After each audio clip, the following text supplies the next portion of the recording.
मैणी देखो। ब्रह्मा को दीनों ब्रह्मांड सप्तदीप भूमि नौखंड। सत्य सत्य कही विष्णु दृढ़ाई, तीन लोक मां राखिन जाई। लिंग रूप तब शंकर कीन्हा, धरती खील रसातल दीना। अब अष्टंगी रची कुमारी, तीन लोक मोहा सब झारी। द्वितीय नाम पार्वती को भयऊ, तप करते शंकर कहाँ दियऊ। एक है पुरुष एक है नारी, ताते रची खानी बहुचारी। सरवन बरवन देव अवदासा, रज सत तम गुण धरनी धरती आकाशा। इसकी साखी है एक अंड ओमकार, ते सब जग भया पसार। कहाँ है कबीर सब नारी, राम की अविचल पुरुष भरतार। चलिए इसके उदाहरण को समझते हैं, इसका अर्थ क्या बता रहा है।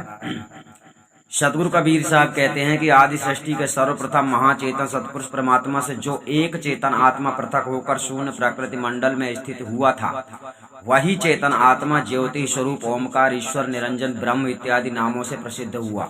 अतः उसी की इच्छा से प्रथम अष्टभुजी आदि शक्ति महामाया अष्टांगी उत्पन्न हुई और उससे रजोगुण प्रधान ब्रह्मा, सत्वगुण प्रधान विष्णु और तमोगुण प्रधान शिवजी, ये तीन पुत्र उत्पन्न हुए।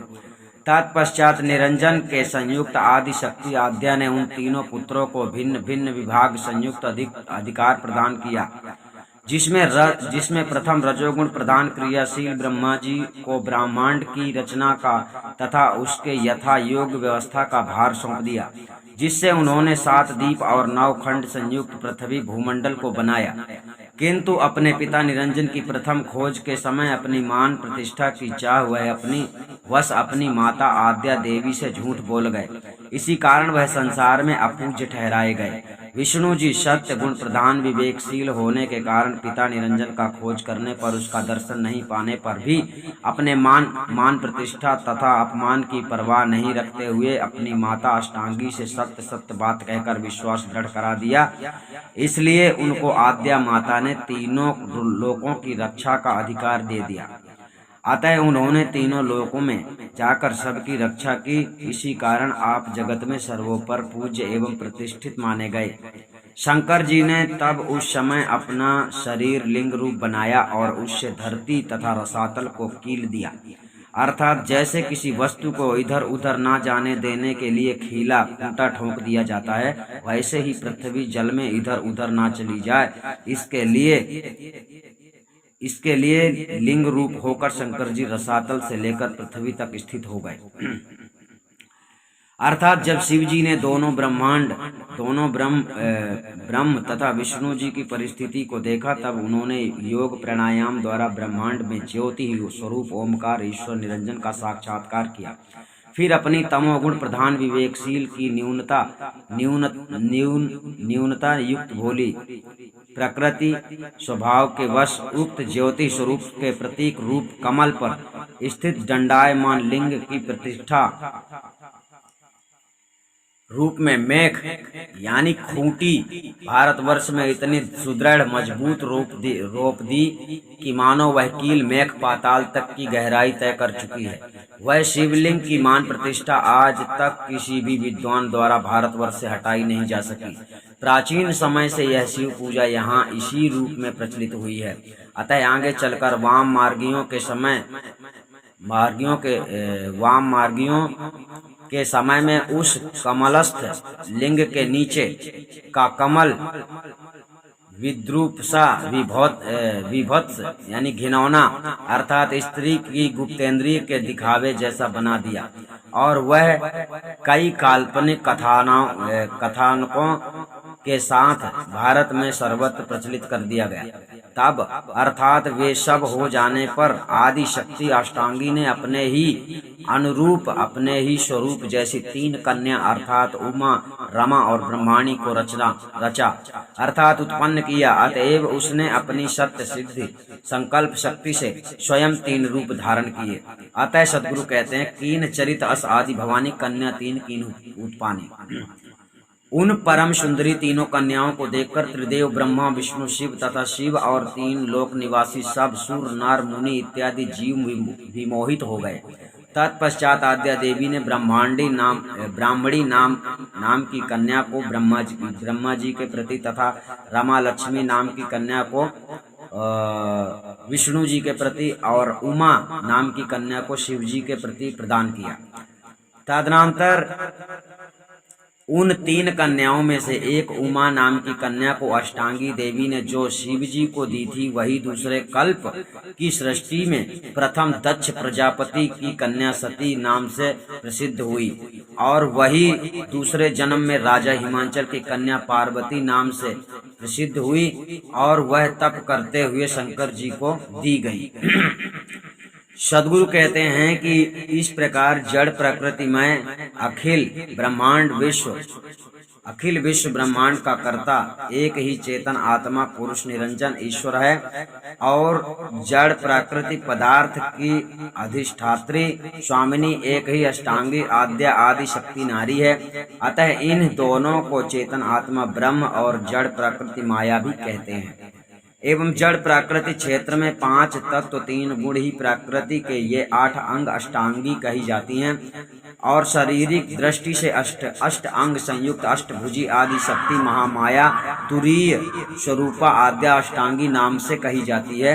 वह 5 तत्व और 3 गुण की अधिष्ठात्री स्वामिनी है और उन सबका अधिष्ठाता स्वामी ईश्वर ब्रह्म निरंजन है। अतः इन्हीं दोनों से अंडज पिंडज उष्मज और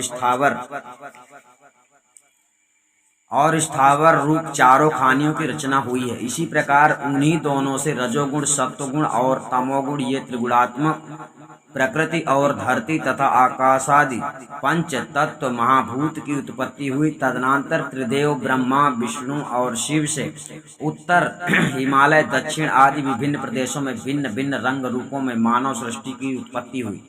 तत्पश्चात अर्थात बहुत समय के बाद उत्तर हिमालय प्रदेश से आए हुए आर्य लोगों ने अपने स्वार्थवश कल्पना से शर्मा वर्मा देव गुप्ता और दास शूद्र उपनाम से ब्राह्मण क्षत्रिय वैश्य और शूद्र नाम के मानव समाज में वे 4 वर्ग अर्थात भेद कर दिए और उनको उत्तम मध्यम और निकृष्ट नीचे पैसे कर्म बलपूर्वक करने को दे दिए। अतएव आगे चलकर उन्होंने ऊंच नीच तथा छुआछूत का प्रचार कर दिया, जिससे मानव समाज भिन्न भिन्न जाति वर्ग में बट गया और एक दूसरे को हेय दृष्टि से अर्थात नीच घृणा की दृष्टि से देखने लगा और एक दूसरे का शत्रु बन गया। अतः इस विषमता के कारण मानवता तथा एकता परस्पर का प्रेम श्रद्धा भाव विदा हो गया, चला गया अर्थात जाता रहा।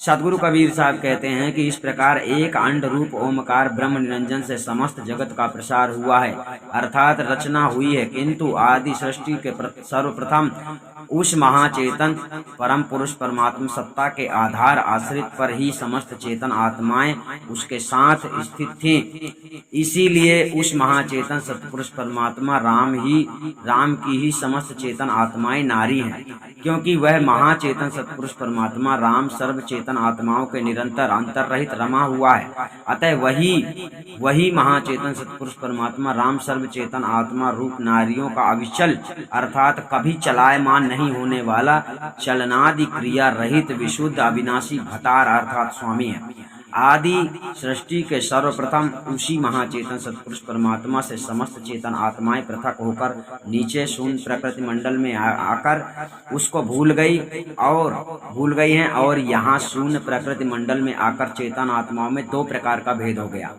उनमें से एक चेतन आत्मा तो ब्रह्मांड प्रदेश में तुरीय भूमिका विद्या मंडल में स्थित होकर सर्व शक्तियों से संपन्न हुआ, अतः वही जगत का सृजन करता ईश्वरत्व संज्ञा को प्राप्त हुआ और अन्य सब आत्माएं नीचे पिंड प्रदेश अविद्या मंडल में आकर विभिन्न प्रकार के शरीरों में आबद्ध होकर मन इंद्रियों के संयुक्त शुभाशुभ कर्मों के बंधन में पड़कर जीवत्व दशा संज्ञा को प्राप्त हो गई और उस ब्रह्मांडी आत्मा ईश्वर निरंजन के वश में होकर उसी को अपना स्वामी ईश्वर मान लिया और अपना असली देव एवं अपना असली परमात्मा भूल गई। अतएव सदगुरु कहते हैं, तहाँ के बिछड़े बहुकल्प बीते भूमि परे भुलाए, साधु संगति खोज देखो बहुरी उलट समाज, जासो नाता आदि का बिसर गया सो ठौर, 84 के बस परा कहे और की और, जहाँ से आया सुधि बिसराया बलकल जन्म गमाया, कहाँ कबीर सुनो भाई साधो वह घर बिरले पाए।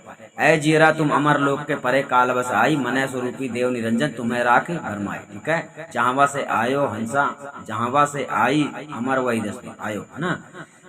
चलो, वह घर की शुद्धि कोई ना बतावे, जा घर से जीव आया हो। शब्दावली इत्यादि सदगुरु के अनेकों प्रमाण हैं। अतः उस महाचेतन सत्पुरुष परमात्मा से वंचित अर्थात पृथक होकर नीचे शून्य प्राकृतिक मंडल में आकर उसको भूल कर सब आत्माएं निरंजन के वश में होकर उसके अधीन हो गई हैं। यथा सदगुरु कहते हैं, अवधु निरंजन जाल पसारा, स्वर्ग पताल रच्यो, महिमंडल तीन लोक विस्तारा। हरिहर ब्रह्मा को प्रगटायो, तिन्हें दियो सिर भारा। माया फांस फसाए, जीव सब आप बनो करतारा। बाँचा चाहो काल जाल से, चीनो शब्द हमारा। कहाँ कबई कबीर, अमर करी राखो, जो निज होए हमारा।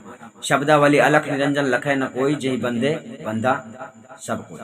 ठीक है, अर्थात आप लोगों को ये समझना है कि सदगुरु कबीर साहब इसमें बहुत सारी बातें बता चुके हैं। अर्थात साधना करने वाले संसार में कौन कौन है, साधना किसने किसने की है, बहुत लोगों ने की है। लेकिन साहब के कहने का तात्पर्य है कि आप लोगों को आत्मज्ञान करना चाहिए वेदी गुरु की शरण में जाकर, जिससे आपका कल्याण हो सकता है। मतलब साधना करके किसी ने खोज नहीं पाया है, ये ब्रह्मा विष्णु महेश भी नहीं खोज पाए। अर्थात इसमें कहने का तात्पर्य आपको समझ में आ गया होगा। इसमें निरंजन आद्या शक्ति जो प्रथम सृष्टि के प्रथम में थे, जब सृष्टि नहीं थी तब भी वो थे। अर्थात ब्रह्मा विष्णु महेश को जब ये कार्य सौंपा गया है, उसके बारे में इस वीडियो में ज़्यादा से ज़्यादा इस शब्द में जानकारी है। सतनाम साहिब बंदगी, हम आपको फिर मिलेंगे।